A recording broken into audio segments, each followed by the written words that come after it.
Boa noite a todos.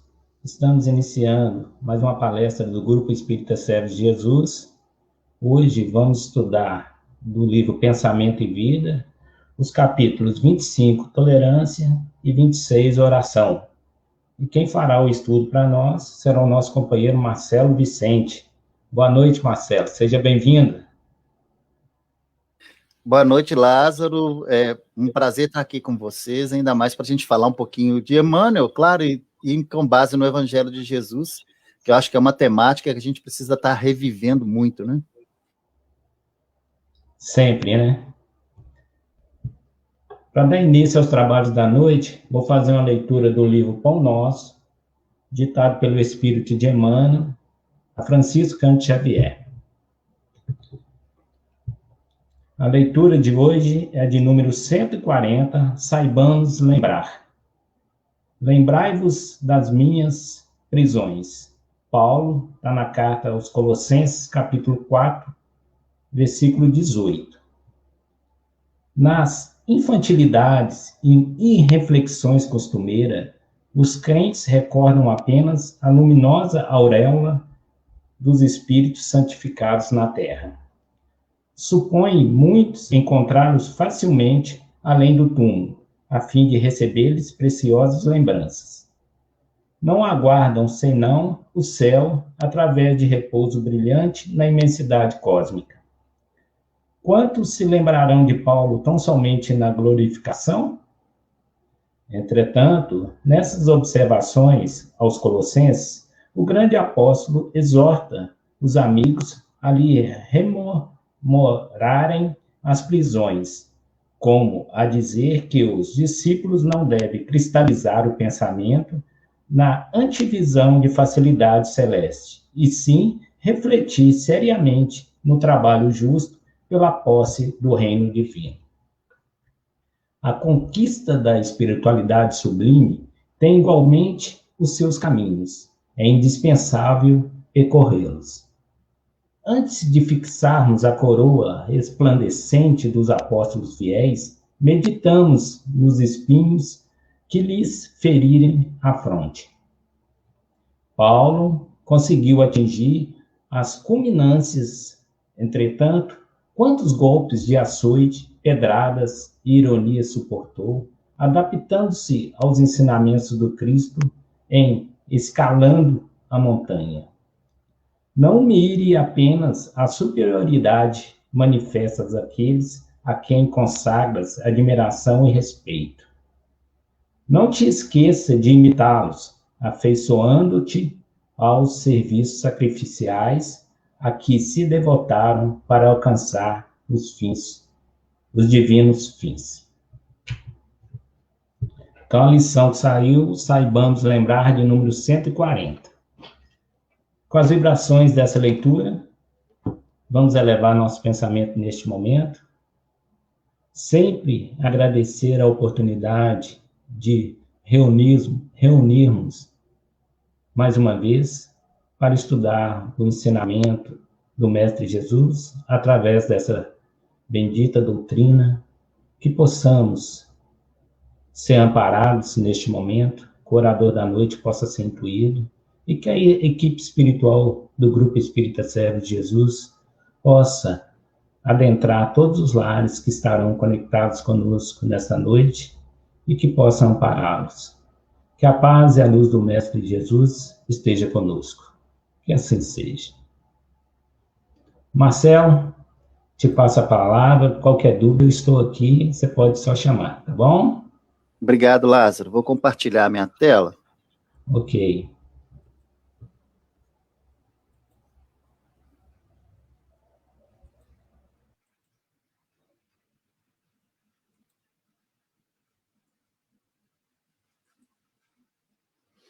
Agora eu já não consigo ver vocês, mas qualquer coisa o Lázaro pode interromper, que fica à vontade, viu, Lázaro?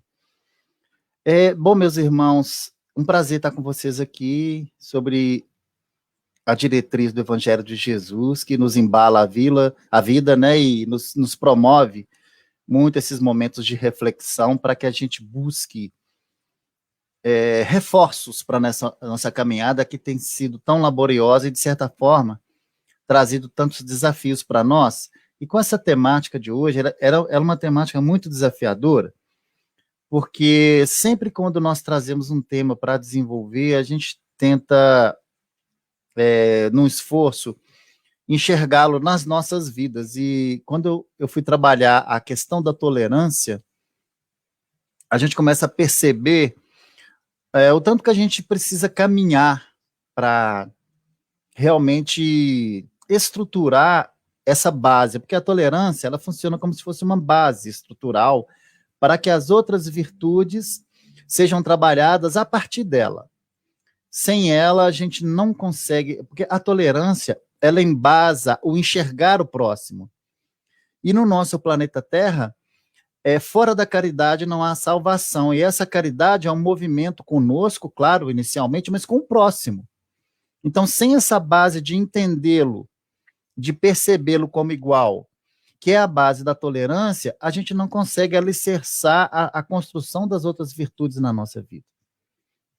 E a gente percebe que a intolerância na sociedade tem sido um tema muito forte, tem nos saltado muito as nossas atenções num sentido muito negativo, e aí a gente entende o tanto que a gente precisa evoluir. E aí, como segundo tema, a oração, que são dois temas bem complexos para a gente trabalhar, um como base e o outro como ferramenta estrutural da nossa psique, que é a oração. Trazendo aqui os pensamentos de Emmanuel, claro que embasados no Evangelho de Jesus, mas quando a gente observa essa literatura do Pensamento e Vida, que Emmanuel, através de Chico Xavier, trazem para a gente começa a perceber, porque toda vez que a gente vai trazer um estudo que é baseado numa literatura, a gente tem que saber por que aquela literatura foi escrita, por que a informação chega até nós. E a gente consegue perceber no objetivo que Emmanuel teve ao trazer essa literatura. A gente sabe da história, né? Acho que vocês já estão sabendo que foi um pedido que foi feito a Emmanuel para ele trazer algo sobre os estudos de evangelho que eles tinham no plano espiritual, mas o eixo central daquilo que Emmanuel traz para a gente é como os pensamentos agem modelando a nossa vida. Então ele traz nesse livro Pensamento em Vida como é que a vida é modelada através dos pensamentos individuais e coletivos. Tudo que a gente vê à nossa volta é reflexo desse pensamento. Então a gente consegue perceber essa modelagem da vida feita através da nossa mente, através da nossa psique. Por isso que Emmanuel valoriza tanto o processo de evangelização, que é o processo de trazer o evangelho de Jesus vivo para o nosso pensamento, para a nossa vontade, para o nosso sentimento e, consequentemente, para aquilo que está à nossa volta, que é a própria vida. Porque hoje, se a gente for considerar isso, a gente percebe que nós hoje somos herdeiros positivos dos reflexos das nossas experiências de ontem. Nós somos resultado do ontem, das construções do nosso passado.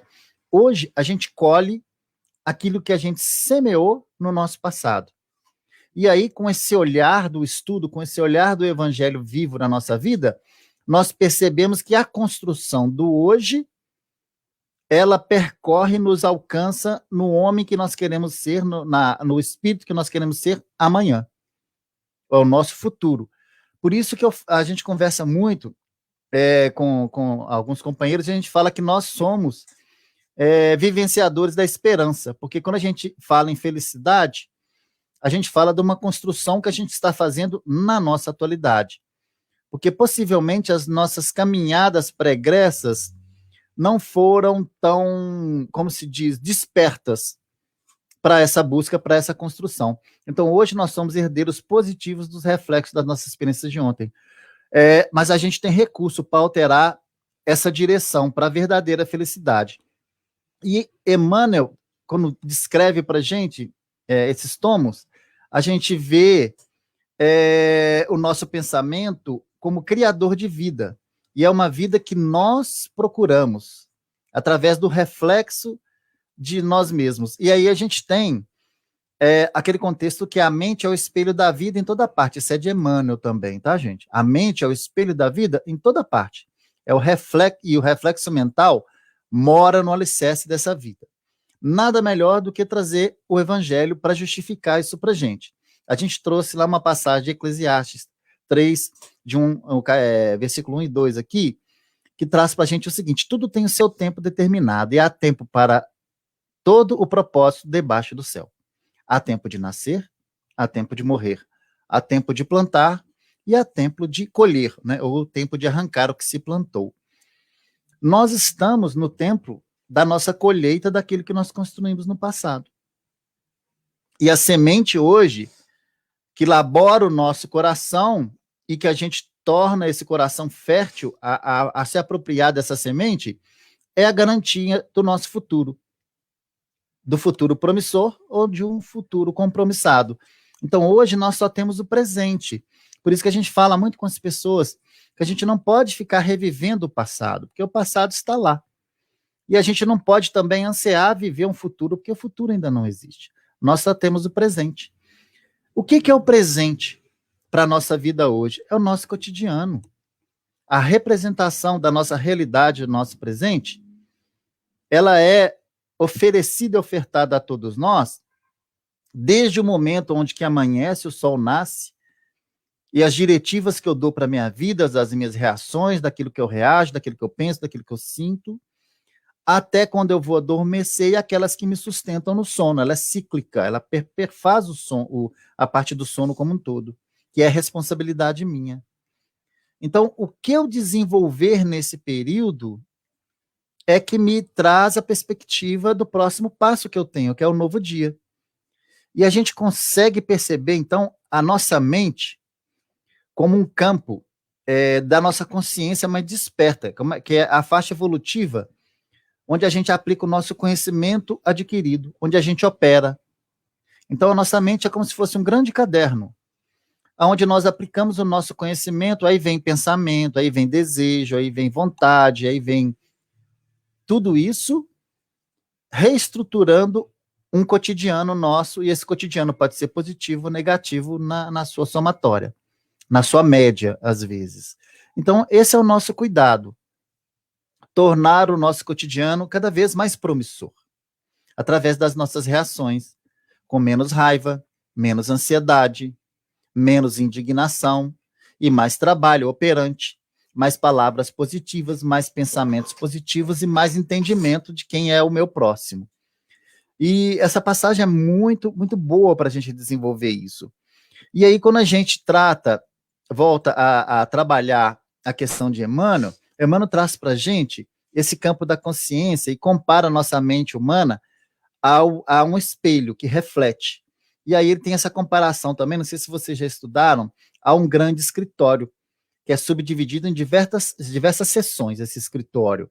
Ele tem um departamento que ele chama de departamento de desejo, que é esse de cima aqui, onde inicia um processo dentro de nós, através do desejo, e opera os nossos... Aí, dentro desse âmbito do desejo, ele está falando da mente, tá, gente? Isso aqui é a constituição da mente. Operam os propósitos e as aspirações, que acalentam o estímulo que nós temos para fazer as coisas. Então, através do desejo, e esse desejo é muito interessante que ele é construído com as minhas repetições, é a minha índole, é o meu passado. É através dele que eu inicio um processo dentro da minha mente de construção.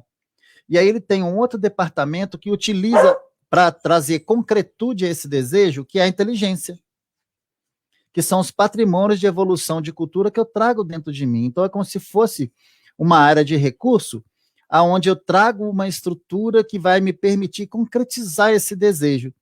Mas eu preciso montar isso tudo, não preciso? Então eu uso a imaginação, que são as riquezas que eu tenho de ideal e de sensibilidade. Através da minha capacidade de imaginação, eu crio uma sequência lógica para atender o meu desejo através da inteligência que eu já adquiri. E aí eu utilizo o quê para construir esse processo dessa construção imaginatória? A minha memória, é onde tem o arquivo da minha experiência e de tudo aquilo que eu consagro. Agora, regendo isso tudo, vem a vontade. A vontade que estrutura isso tudo. A vontade é que inicia o processo, ela é o start. E aí ele se concretiza através de pensamentos, de palavras e de atitudes. E aí eu tenho que tomar conta desse conjunto aqui. Ó. Por que eu trouxe ele para a gente ver? Porque nós estamos falando de tolerância.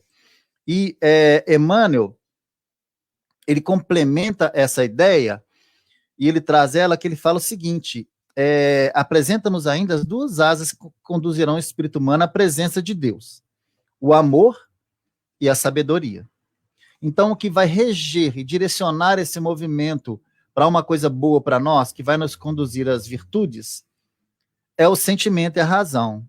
O sentimento através da expressão do amor em nós, que amor é uma coisa bem complexa, não é simples, a gente precisa estudar muito o que é amor, e a sabedoria, que é o racional. Então, você tem algo passando pela sua consciência, pelo crivo da sua consciência, para te permitir ou não. E Emmanuel fala para a gente que através do amor nós valorizamos-nos para a vida. E através da sabedoria nós somos pela vida valorizados. Eu achei essa frase muito interessante. Daí o imperativo de marcharem juntos, as inteligências e a bondade, dentro desse processo aqui. E é isso que nós estamos buscando aqui hoje. Entender melhor sobre nós mesmos, nos reconhecer, mas entender também que tem um trabalho a ser feito e a diretriz melhor que nós temos para nos conduzir a essa felicidade, verdadeiramente é o Cristo, é Jesus. Não tem como escapar disso. Porque através dessa estrutura que Emmanuel demonstrou para a gente aqui agora, nós temos dentro de nós as intenções que são galgadas no passado, que eu preciso corrigir, que eu preciso evangelizar, mas através dela eu tenho o start das vontades, que starta os pensamentos, e os pensamentos são concretizados através de atitudes. Então, eu preciso evangelizar esse campo aqui. E esse campo, ele está ativo quando? No nosso cotidiano. Esses campos é que falam quem é o Marcelo para vocês. Através das suas atitudes, dos seus pensamentos, das suas vontades, e uma área que vocês não conhecem, que são as minhas intenções, que às vezes eu não conheço. Eu preciso aprofundar no conhecimento de mim mesmo, conhecendo esse eu, para eu saber quais são as minhas intenções daquilo tudo que eu faço. Aí, verdadeiramente, pela intenção, eu consigo construir a minha fidelidade à vontade divina. Porque muitas vezes a minha intenção ainda está no âmbito da troca. Né? E aí, esse âmbito da troca não é um bom campo para mim, para eu desenvolver essa relação minha para com Deus. Ok, gente? Podem ficar à vontade para perguntar, para acrescentar. É uma discussão isso aqui, e a gente já entra no nosso tomo de tolerância. Eu vou tentar ser o mais rápido possível, mas esse tomo tolerância, ele é bem exigente para nós. As referências estão aqui embaixo, tá, gente? De tudo que eu estou trazendo para vocês. Mas existe uma psicografia que foi feita no livro Plantão de Paz, de Emmanuel, que traz para a gente algumas frases, algumas diretivas que são muito importantes, que eu queria compartilhar com vocês. Estando na Terra para aprender e progredir espiritualmente, temos na tolerância uma das mais importantes conquistas a serem alcançadas, principalmente porque elas são base de outras virtudes. As atitudes de Jesus, retratadas no Evangelho, são exemplos vivos da tolerância. Mesmo traído, caluniado e perseguido, Jesus nos tolerou com serenidade e amor. Embora tolerante, aí que eu queria que é um alerta que eu estou trazendo para o grupo, embora tolerante, o Cristo demonstrou sempre atitudes enérgicas quando essas se fizeram necessárias. Então, muitas vezes, nós estamos entendendo tolerância no âmbito errôneo. E aí eu grifei. Ser tolerante, portanto, não é contagiar com o erro, ou manter-nos indiferentes ao mal. Porém, compreendemos cada criatura na posição em que se encontra e buscamos auxiliá-la dentro das nossas possibilidades. Esse é o objetivo nosso, esse auxílio nas condições das nossas possibilidades. Mas nunca nos contagiar e mais nunca ficarmos indiferentes ao mal. Que é isso que ele quer de nós. O mal, ele deseja que realmente nós deixamos passar. Sermos tolerantes para com todos é o melhor modo de assegurar a nossa paz interior em busca de novos planos evolutivos. Então, a tolerância, ela traz um estado interior de paz. E através desse estado interior de paz, nós conseguimos utilizar o nosso raciocínio, a nossa razão e o nosso sentimento a favor de nós mesmos. Sem essa paz aqui, o nosso ambiente não está pronto para esse grande salto evolutivo.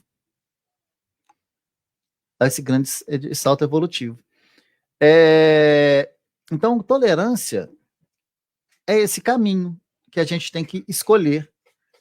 Tolerância é um caminho, igual ele falou aqui, pela paz. Olha que interessante.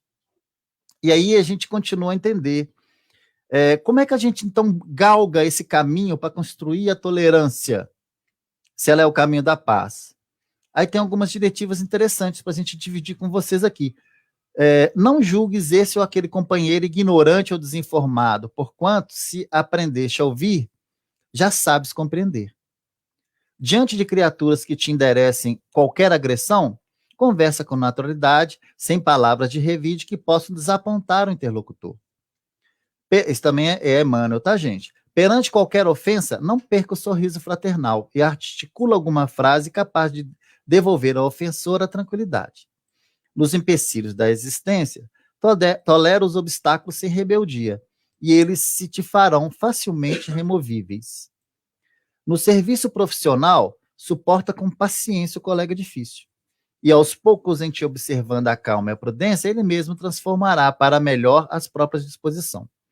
Na família, tolera os parentes menos simpáticos, e com os teus exemplos de abnegação, conquistarás de todos eles a bênção da simpatia. No trânsito público, não passes recibo ou palavrões que alguém te dirija e evitará discussões e consequências imprevisíveis.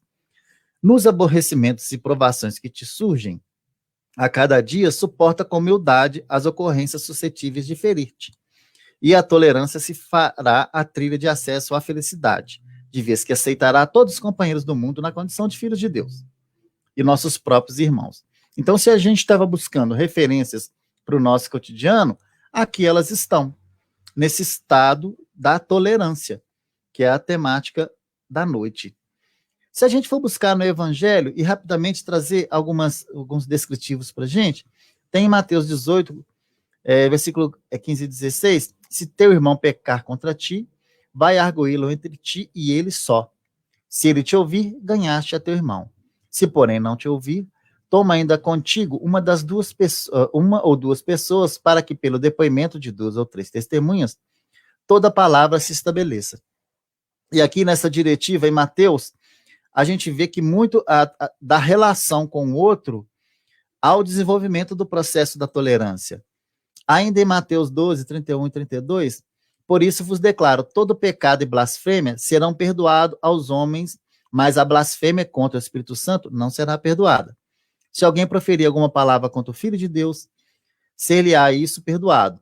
Mas se alguém falar contra o Espírito Santo, não lhe será isso perdoado neste mundo nem no porvir. Essa passagem aqui me faz até tremer, porque todos nós que representamos de alguma forma uma nuance do Evangelho do Cristo, e a gente faz por isso as palavras e o entendimento, a gente tem que fazer da melhor maneira e da maneira mais correta possível.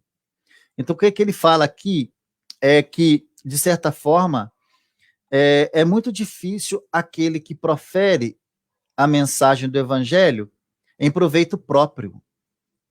E aí ele se torna isso comprometedor. Porque essa palavra blasfemar aqui, quando ela vem do grego, é falar mal, falar contra. Então, todo aquele que fala contra, ele está sujeito a isso. Não vamos ler essa passagem, que ela é motivo para um estudo profundo, mas aqui é a passagem do filho pródigo.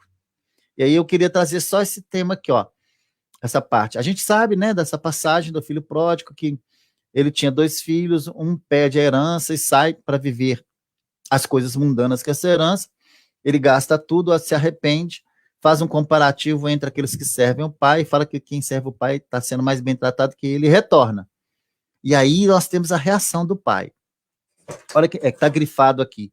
Vinha ele ainda longe, quando seu pai o avistou, e compadecido dele, correndo, o abraçou e beijou.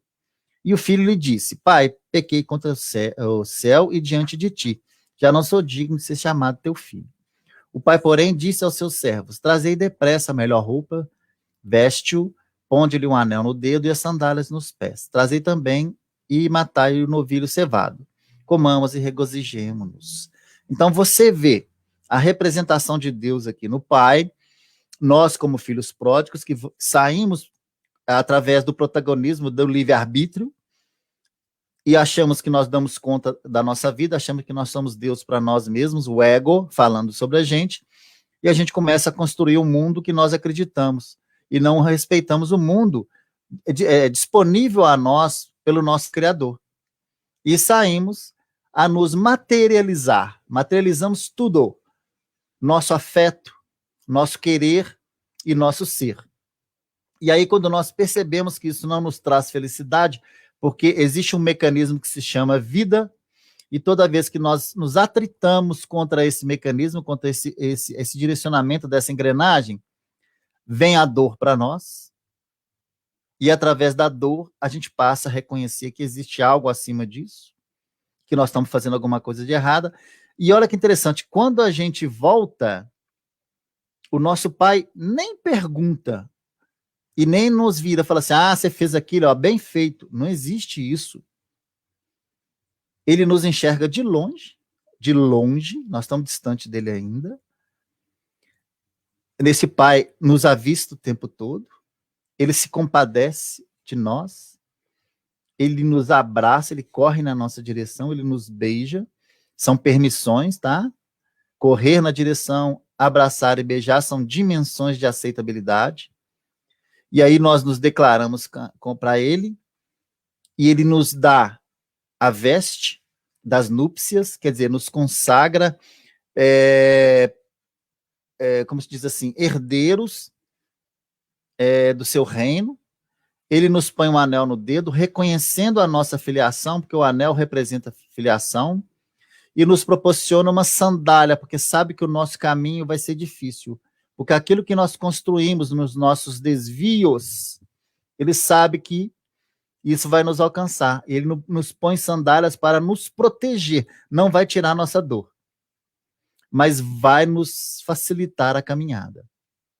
E aí faz uma grande festa. Mas uma coisa que esse pai aqui não fez, ele não foi atrás do filho, vocês repararam? Ele deixou que o filho voltasse. Porque esse pai aqui quer que o filho seja protagonista da sua própria felicidade. Ele não vai caminhar pelo filho. Ele quer que o filho caminhe para suas próprias pernas. Então, ele que retorne. Mas quando ele estiver sobre as minhas vistas, eu vou correr até ele. O que é esse simbolismo de estar sobre as vistas? Estar já engajado inicialmente na proposta de reforma íntima, de mudança. E aí, gente, enxergar esse pai com esse amor, é um amor que muitas vezes nós não entendemos, porque às vezes a gente fica querendo que ele carregue e que ele vá atrás da gente, e ele não vai. Nós é que temos que nos direcionar para isso. Isso aqui é tolerância. E tolerância numa dimensão muito maior. E aí eu trouxe uma frase de Mahatma Gandhi também, que é muito interessante para a gente refletir. A lei de ouro do comportamento é a tolerância mútua, já que nunca pensaremos todos da mesma maneira, já que nunca veremos senão uma parte da verdade sob ângulos diferentes. Eu acho isso aqui muito rico. A lei de ouro do comportamento é a tolerância. Possivelmente a tolerância vai ser o início de toda a recuperação da paz na Terra. Eu acredito nisso. E aí na dimensão nossa. Algumas referências, depois eu mando para vocês, tá? E aí, já a gente dando continuidade ao pensamento de Emmanuel, a gente tem o processo que eu chamo de engrenagem produtiva. E aí tem a frase dele, ó, vive a tolerância na base de todo progresso efetivo, de todo, gente. As peças de qualquer máquina suportam-se umas às outras, para que surja essa ou aquela produção de benefícios determinados.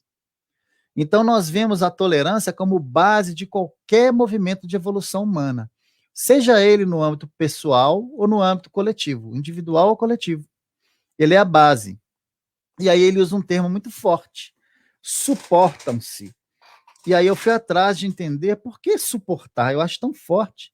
E aí eu lembra que o Evangelho segundo o Espiritismo traz isso, o Livro dos Espíritos também, em muitas passagens, que nós precisamos nos sacrificar para atender ao bem? Então, por enquanto, atender ao bem ainda é um movimento dentro de nós de esforço. Isso no futuro não vai ser. Então, nós temos uma engrenagem que é individual, que está na nossa mente, naqueles campos mentais que a gente estudou lá atrás, que tem que estar no mesmo movimento coletivo, ou se não, suportar esse movimento coletivo. Porque muitas vezes nós estamos contrários aos movimentos do bem do coletivo, mas muitas vezes nós estamos contrários ao movimento negativo do coletivo. E nós vamos ter que fazer a nossa engrenagem funcionar na velocidade e no encaixe da coletiva, que é se aceitar o movimento do mundo sem pertencer a ele, porque a gente sabe que o potencial da nossa engrenagem muitas vezes é muito maior. Ou não. Se existem aqueles que não conseguem nem acompanhar a propositiva social. Onde? Nos preconceitos, no respeitar a posse do outro e várias outras diretivas que a gente não consegue perceber nessa engrenagem produtiva aqui. É uma engrenagem produtiva do bem, onde existe uma coletiva e existe uma individual. A individual é a minha responsabilidade, a coletiva é da conjunção dessas individuais aqui.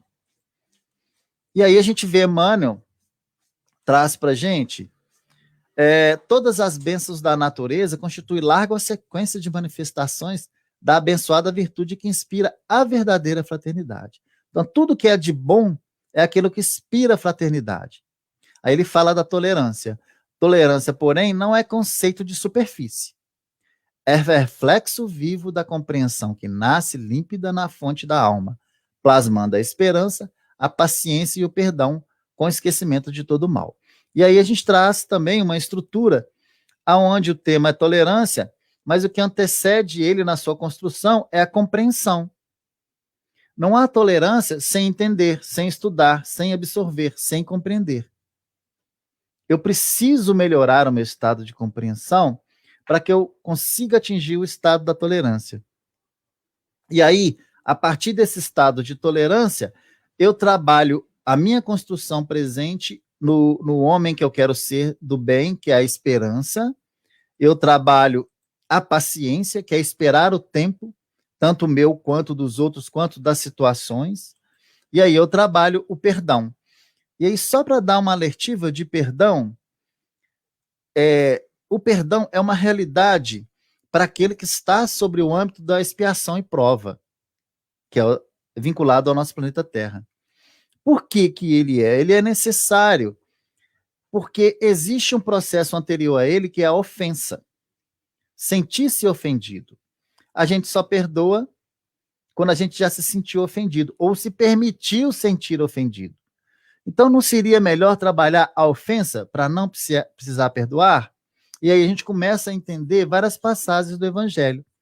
Será que nós precisamos perdoar quando não nos ofendemos? Hoje nos ofendemos muito facilmente.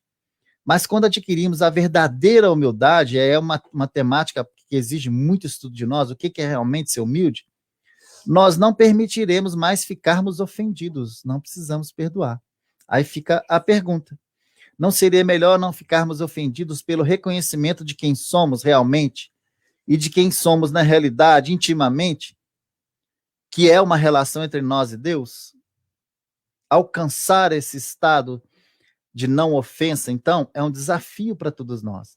E aí a tolerância é a base de desenvolvimento disso tudo, que é interessante a gente perceber.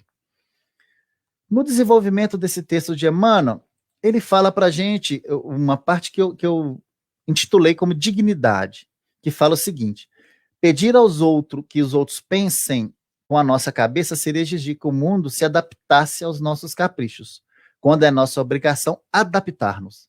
Lembra que eu falei lá da engrenagem coletiva para a engrenagem individual? Esse adaptar não é entregar a nossa psique, a psique do todo, viu, gente? Não é isso. É nos adaptarmos, para que a gente tenha tolerância, senão a tolerância não acontece. Quando é nossa obrigação adaptar-nos com dignidade ao mundo, dentro da firme disposição de ajudá-lo. Então, adaptar diferente. Porque quando a gente trata da temática dignidade, é a qualidade de quem é digno, é claro, procede-se da decência e da honestidade. Então, dignidade significa honradez, virtude. Para nós espírita, a dignidade de um indivíduo representa a sua integridade moral, aquilo que ele já construiu dentro do seu processo de moralidade que está na sua consciência, que é o conceito de certo e de errado. Então, a dignidade está nesse contexto. E a gente tem um texto de Joana de Ângeles que fala isso para a gente, que foi uma psicografia que foi feita em 16 de março de 2012, em Curitiba, no Paraná, pelo Divaldo, né? Que ela fala o seguinte, aqui não é o texto todo, não. Indispensável, com urgente, faça o investimento da dignidade em todos os comportamentos humanos. Evita o tumulto extravagante das novidades perturbadoras. Harmoniza-te de forma que não sejas arrebatado pela ilusão de estar presente em todos os lugares ao mesmo tempo. Fruindo somente prazeres, possuindo os equipamentos mais recentes que logo são ultrapassados por outros mais complexos, incapazes, porém, de proporcionar a harmonia interior. Essa correria insensata para aquisição de instrumentos de utilidade tecnológica e virtual esconde em seu bojo uma fuga psicológica do indivíduo, que não se encoraja a viajar para dentro, procurando descobrir as razões dos conflitos que o aturdem, escondendo-se sobre a tirania das máquinas, que lhe permite comunicação com o mundo e todos quanto deseje, sem produzir autorrealização no seu possuidor. O encantamento pela posse de forma a estar atualizado resulta dos medos internos, dos tormentos pessoais e da imaginação exacerbada pela propaganda muito bem dirigida, que embeleza os pântanos das paixões morais, encobrindo a claridade da razão com as sombras dos gozos fugidios. Ninguém pode viver em paz interior sem a consciência do dever retamente cumprido. Após anestesiar-se a consciência por algum tempo, ela desperta, gerando culpa e necessidade de corrigenda por meio das punições. E aí surge o que a gente chama de mecanismo de fugas, esses mecanismos de transferências que a gente então usa. E nós, gente, nós somos destinados a uma glória imortal, que é a fatalidade excelsa das bênçãos que nos aguarda quando nós aderimos a esse grande movimento que é o Evangelho de Jesus. Isso aí sou eu, já não é Joana de Ângeles não, tá, gente? O Evangelho de Jesus nos propõe. E aí vem a última fala dela. A conquista da dignidade moral é um desafio que deve ser enfrentado e vivenciado desde as experiências mais simples, a fim de ser criado o condicionamento superior para que se transforme em aquisições valiosas. Então, ele é a base. Ele é a base estrutural de tudo que a gente almeja de bom como virtude para nós. E a gente não foge disso. É um esforço. A tolerância é um esforço para nós. Aí eu trouxe um pouquinho de Kant para a gente. Dignidade moral tem como primeira característica o desinteresse. A gente não busca nada para a gente. A dignidade moral, ela atende algo que está na minha realização do amai-vos uns aos outros, do Evangelho. E esse amar não tem interesse. Muito próximo da questão de mãe, né, gente? Que a gente fala tanto aqui. Dando continuidade no texto de Emmanuel, ele fala para a gente que a providência divina reflete em toda parte essa tolerância sábia e ativa. Deus não reclama da semente a produção imediata da espécie que corresponde. Olha que interessante. Deus não reclama da semente a produção que ela tem que dar, não. Porque ele sabe que existem na nossa psique diversos tipos de terrenos. Cada um de nós representa um terreno ou tem a representação desses vários terrenos dentro de si. Isso aqui é a parábola do semeador. Então, em alguns de nós, existe a indiferença, que representa a beira do caminho onde essa semente cai e ela, de certa forma, ela é comida pelos pássaros. Algumas caem em corações duros ainda, difíceis de penetrar, são os pedregais. E aí ela nasce, mas depois ela morre, não tem profundidade, não tem base. Algumas dessas sementes que são lançadas, que é o Evangelho de Jesus e o semeador é o Cristo, caem dentro dos espinhos. A maldade interior, a maldade que resiste em nós, e os espinhos sufocam. Mas algumas delas caem em boa terra, né, gente? Mas mesmo assim, na boa terra, existe uma proporcionalidade. Elas brotam, crescem, dão frutos. Uns produzem 30, outros 60, outros 100. Então, existe uma proporcionalidade, conforme a capacidade de cada um. E aí a gente pode interpretar isso de diversas formas. Aquele que produz 30, ele possivelmente está fazendo uma troca com Deus. Está buscando a devolutiva de Deus no próprio plano terreno. Eu vou fazer o bem, eu vou fazer a caridade, mas não posso adoecer, minha família tem que ser protegida, as trocas. Alguns de nós que são 60 fazem essas trocas no plano espiritual. Eu estou aqui, mas eu tenho que ir para nosso lar depois que eu morrer. Estou fazendo bem, estou fazendo isso. Os espíritos têm que... E outros não. Outros não buscam esse interesse, aí dão frutos em 100. Esses encontraram o verdadeiro motivo da evolução. Mas aí ele continua no texto. Não solicito regato improvisado integração com o mar que o espera. Então, ele está associando a um riacho que desencadeia no mar. Mas esse riacho, gente, ele vai sofrer vai passar por benefícios, mas vai sofrer interferências negativas, como poluição. E ele tem que resistir, porque lá na frente está o mar esperando ele. Muito interessante, né? Dá-lhe caminhos no solo, ofertando o tempo necessário à superação à marcha. Assim também, de alma para alma. É imperioso que não tenhamos qualquer atitude de violência.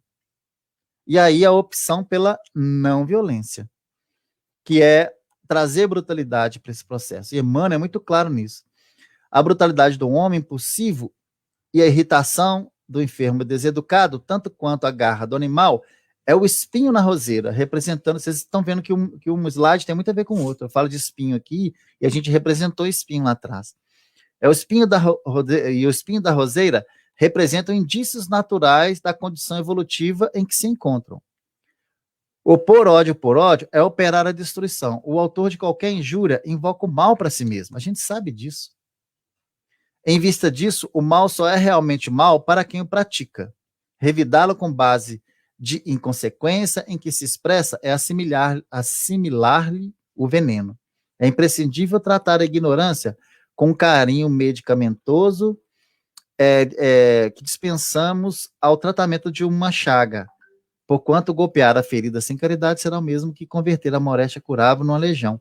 E aí a gente traz de novo Mahatma Gandhi, que fala para a gente, olho por olho, e o mundo acabará cego. E muitos de nós acreditamos nisso. Ainda vivemos essa questão. Ele trata também sobre o perdão no aspecto da tolerância, que ele fala que a tolerância é, acima de tudo, completo esquecimento de todo mal. Quando a gente fala completo esquecimento, quer dizer que aquele mal não tem mais efeito em nós. Mas o esquecimento da aprendizagem, isso não acontece. O mal também nos ensina algumas coisas. Esse esquecer aqui, esse completo sentimento, é na completude do sentimento. E como é que a gente consegue isso? Com o serviço incessante no bem. Porque quem repete pelos lábios que está perdoando, aquela coisa toda, o que ele faz? Ele acalenta a volúpia da mágoa, até dentro de si mesmo, e perde esse tempo. Perdoar é olvidar a sombra, é negar a sombra, é desistir da sombra, buscando a luz. E aí a gente entende que, para a gente já terminar a parte da tolerância, os exemplos do Cristo. E ele fala para a gente uma alertiva. Dentro desse processo, não é dobrar os joelhos ou escalar galerias de superioridade mendaça. Olha só, não é se sujeitar, nem também galgar as galerias de superioridades que nos manda essa questão, teatralizando os impulsos do coração, mas sim persistir nesse trabalho renovador, criando bem a harmonia, pela quais aquele que não nos entendam de pronto, nos observem com diversas interpretações, compreendendo-nos o idioma inarticulado do exemplo. E aí a gente encerra essa questão da tolerância, trazendo lá no livro, no Evangelho segundo o Espiritismo, no capítulo 17, que é o Homem de Bens, no item 3, no parágrafo 7. Lembrando que tolerar, só fazendo uma interpretação, não é engolir sapo o tempo todo, aceitando de forma discriminada tudo que se apresente para nós. Não é conformar-se com os abusos. E não é ser permissivo, não, gente. É tolerar aquilo que sabemos ser contrário e também tolerar o que é contrário às leis morais, como aborto, drogas, etc. Ou ainda, a gente não pode confundir tolerância com atitudes de covarde resignação ou passividade servil. Não podemos. A tolerância é uma virtude que reconhece em nós outros o direito de ter opiniões diferentes. E aí é onde eu busco o exercício da tolerância, só para a gente já encerrando. No meu cotidiano, é no trânsito, é comigo mesmo, é nas provocações que eu recebo, é no barulho, é no trabalho, é na família, é nos amigos. Mas como é que eu faço isso, então? Tendo compaixão de quem erra, porque o seu juiz está na própria consciência. Ajudar o que tomba, pois a sua fraqueza já lhe constitui a própria punição. Compreender as dificuldades alheias no seu processo evolutivo, tanto quanto queremos que os outros também sejam tolerantes conosco. Capacidade de se colocar no lugar do outro, sentir suas dificuldades, é um bom começo para o exercício da tolerância. E aí a gente encerra essa parte da tolerância e parte para a parte da oração. Alguém quer trazer alguma coisa? E lembrando aqui desse exemplo do Cristo. Quando ele ressurge, né, para os apóstolos, ele não cobrou nada de ninguém. Ele só disse... Marcelo, Oi, pode falar. uma companheira nossa, argentina, ela colocou uma observação aqui, que em relação à motivação, ela colocou assim, motivação pressupõe autoconhecimento. Qual é o sentimento que nos faz agir dessa ou daquela forma? Você entendeu? É uma pergunta? Eu entendi que fosse uma pergunta, entendeu? Ela não colocou uma interrogação, não. Quer que eu leia de novo? Quero, porque parece que foi uma afirmativa. A gente pode falar. Motivação pressupõe autoconhecimento. Qual é o sentimento que nos faz agir dessa ou daquela forma? É um sentimento impulsionador. Um sentimento impulsionador é a esperança, é com base na esperança. O que é isso? Nós precisamos nos imaginar num contexto melhor de felicidade, de tolerância e de reconhecimento de si mesmo. E a gente só pode fazer isso, infelizmente, ainda no futuro. Mas existe a felicidade de estar construindo isso no presente. Então, nós, principalmente os espíritas, somos seres que se embasam muito na questão da esperança, porque a gente sabe que a nossa felicidade nos aguarda, a plena, a verdadeira, nos aguarda. Mas que existe felicidade também em estar no caminho, galgando esse caminho.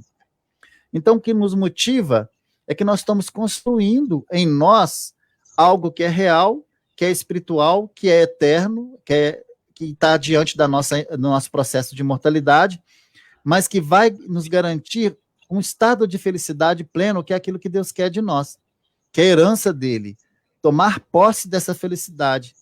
Essa felicidade está distonante do materialismo, que engessa nosso sentimento, que nos faz materialista até no nosso sentimento, que a gente acha que o outro pertence a gente, mas também que nos engessa com relação às coisas do mundo.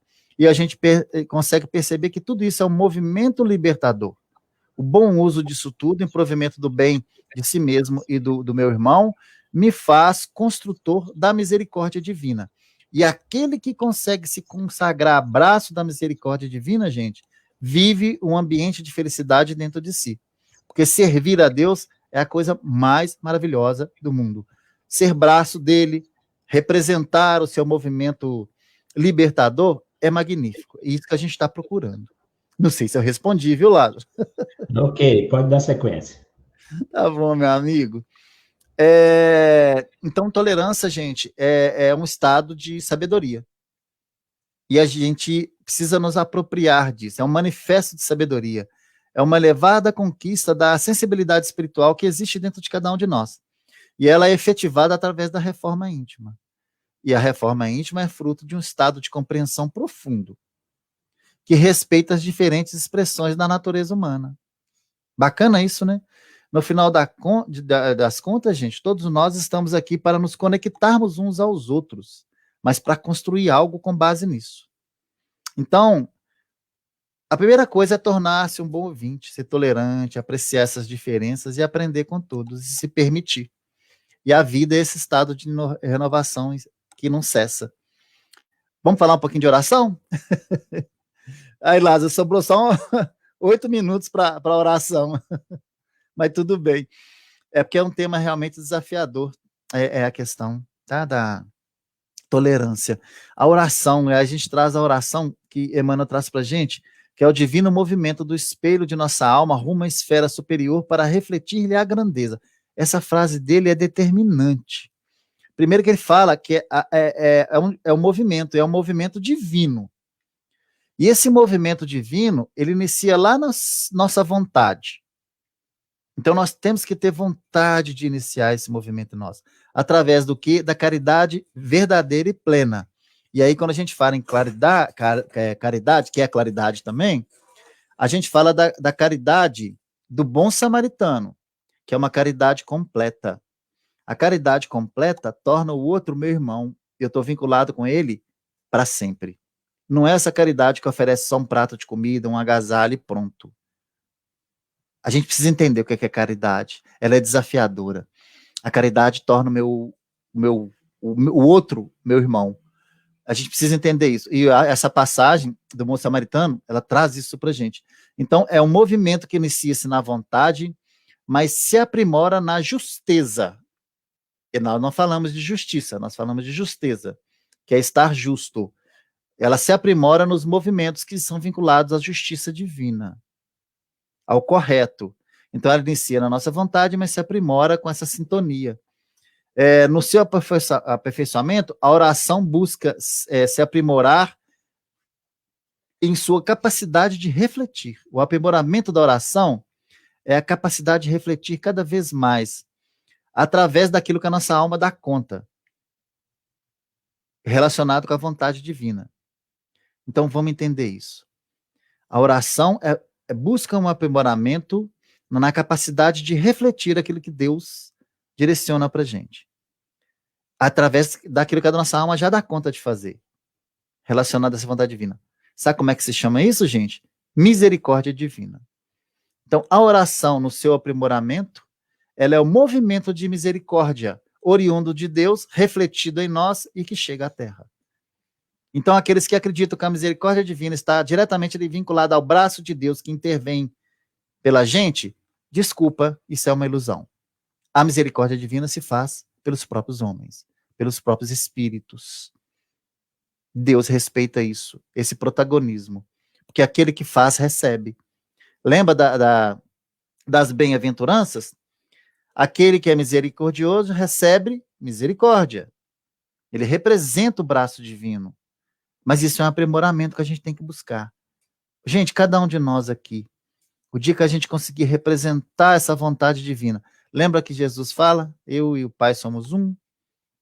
Então, quando a gente pensa assim, nossa, então quer dizer, quando Jesus foi consagrado para vir encarnar na Terra, Deus foi falar com ele e falou, vai, meu filho. Não, gente. Deus já se expressava em Jesus através da própria vontade de Jesus. Possivelmente, Jesus sentiu uma vontade dentro de si de criar esse processo de encarnação para trazer a mensagem divina. Porque ele é sintonia, o pensamento dele é uno com o Pai. Olha que coisa interessante. E o nosso precisa ser uno com o de Jesus. Porque Jesus é o caminho que vai nos levar a Deus. A gente entender isso, a gente começa a abrir nossa mente para o Evangelho. O Evangelho vivo na nossa vida. Porque nós precisamos refletir essa vontade divina. O que Deus quer de nós? Se Jesus estivesse passando por esse momento que eu estou passando, como é que ele reagiria? Se Jesus visse o meu irmão na necessidade dele, o que Jesus faria? E na dimensão daquilo que me cabe, o que eu dou conta? Essa é a segunda pergunta. Mas tem que dar conta mesmo. Tá? Então, o trabalho de oração, e a gente não precisa ir lá com os braços, nós podemos ir lá com a oração. Essa energia direcionada. E aí, a gente fala ao apelo vivo do espírito às potências celestes, que é vestido de fórmula verbal, que é absolutamente sem ela, na misericórdia da mensagem da vibração. Tem espíritos que a própria vida já é uma oração, porque servem o tempo todo. Então, já no aspecto silencioso, vibracional daquilo que fazem, já constitui a oração. E para a gente já ir assim, eu queria falar mais sobre oração, mas está dentro da lei de adoração. Entender a lei de adoração é entender o aspecto da oração. Olha aqui esse mapa mental. Lei de adoração. Quais são as formas? Prece, sacrifícios e oferendas. Isso existe até hoje. Na prece, eu tenho o objetivo de louvar, de pedir e de agradecer. E aqui nessa tríade, eu caracterizo aquilo que é mais forte em mim. Eu quero mais ou eu quero agradecer mais? Ou eu quero dimensionar Deus na natureza e na vida, que é o louvar? As consequências da prece verdadeira aproxima-nos do nosso Criador. Ajuda o homem a melhorar, pois torna mais resistente às tentações. Atrai os bons espíritos, é sintonia. E direciona bons fluidos a favor de alguém. E tem um poder maravilhoso. Sacrifício, né, uma forma primitiva, visão de Deus como entidade cruel, isso, graças a Deus, nós aqui já estamos deixando. E as oferendas, tem na parte da antropomórfica, né, de Deus, onde oferece aquilo que é importante para nós. Então a gente fala das oferendas do passado, mas a gente tem que falar das nossas oferendas hoje, que é o bom viver, que é o bom entender, que é a tolerância, que a melhor oferenda a Deus é minorar o sofrimento do nosso irmão, e o nosso também através da compreensão. E aí a gente tem a definição, que é a elevação dos pensamentos a Deus, de Deus pela adoração aproxima o homem à sua alma. Você tem as características, que é um sentimento inato, é um processo que foi natural, que foi a necessidade do ser comunicar com o seu Criador, que é expressão, que é uma manifestação diferente de acordo com o povo da sua época, da nossa época.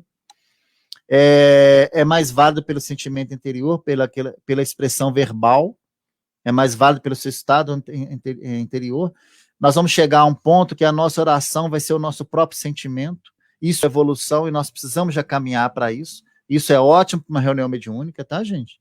É uma evolução. E a gente terminando aqui, é válido mais pela sua qualidade do que pela sua quantidade, pela sua sinceridade e pela sua justeza. Então, muitas vezes nós vamos pedir uma coisa, vamos pedir saúde, e depois nós vamos pedir tolerância para com a doença e outros aspectos assim. E aí a gente, o Lázaro, nosso tempo já findou, não é isso? No meu aqui já deu 9 horas. Agradecer, meu amigo, a oportunidade, agradecer esse grupo maravilhoso aqui. Espero que eu tenha atingido alguns corações, se possível, acho que é pretensão nossa atingir todos, mas que o que a gente trouxe aqui hoje possa reavivar essa proposta de Jesus na vida de cada um. Que cada um ame aquilo que faz dentro da sua intimidade para sintonizar com esse poder maravilhoso que Deus nos oferta e sermos braços da sua misericórdia. Obrigado pela oportunidade. Nós que agradecemos, Marcelo, pelas reflexões à noite, por ter aceitado o convite, ter preparado o estudo com muito carinho. O tema é muito extenso, né? Então, há tema aí para 3 horas aí, a gente está conversando aí. Mas não vai faltar oportunidade para a gente continuar, não, tá bom? Mas muito obrigado. Eu gostaria de agradecer em nome do Grupo Espírita Servo de Jesus pelo carinho, tá bom? Gostaria de agradecer também a todos que participaram com a gente. Tem muita gente aqui elogiando a palestra, falando que foi muito boa, que foi produtiva, tá? E também gostaria de deixar o convite aqui também para o próximo domingo, que nós vamos dar sequência ao estudo da Carta de Paulo, com o Valdir. Nós vamos estudar Filipenses, capítulo 3, versículo 13, vamos dar sequência. Então, às 18h45, deixa aqui o convite aqui para todos participarem conosco aí. Neste momento aqui, eu convido a todos a elevar o pensamento, para a gente fazer uma prece, para finalizar o trabalho da noite. Sempre agradecendo a oportunidade de estarmos reunindo em nome do Cristo, pelas reflexões da noite, pelo Grupo Espírita Servo de Jesus, que nos dá essa oportunidade de estarmos trabalhando, estudando, para que a gente possa colocar em prática no nosso dia a dia, ser mais tolerante com os nossos irmãos e conosco mesmo. Que a equipe espiritual possa amparar a todos que estiveram conosco conectados, amparar todos os lares, e que a paz e a luz do nosso Pai possa abençoar o nosso planeta nessa noite. Que assim seja. Marcelo, agradeço mais uma vez, te desejo um bom resto de semana aí, e até a próxima.